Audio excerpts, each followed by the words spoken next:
қаламайды дейсіз. Нені қаламайды? Сіздің басшылығыңызды, Геннадий Васильевич, бірінші хатшы болғаныңызды қаламайды.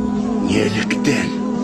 Мені КПСС орталық комитетінің саяси бюросы тағайындады. Сіз қазақстандық емессіз. Ол ұлтшылдық, жершілдік. Жоқ.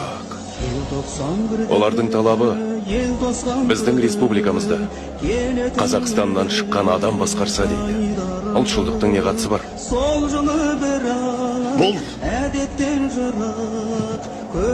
мұқият ойластырылған ұлтшылдық.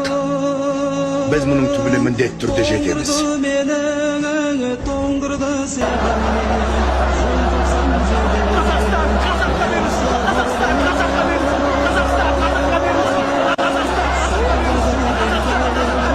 Неге сонша ашулысың? Елдің басына неге орысқа келіп қойды? Орыстарды жек көресің бе? Қазақстанда бірінші орында қазақ тұру керек.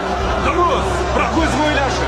Біздерде Украинда, немісте, орыста, юғанда бар. Бәрінің басында қазақ тұру керек, қазақ! Сенімен сөйлесу қиын, сен мені естімейсің, өзіңді ғана естіп тұрсың. Жоқ, мына сіз мені тыңдамай тұрсыз. Неге онда Грузияда грузин, Түркменияда түркмен, Өзбекстанда рашидов, бізде неге голмен?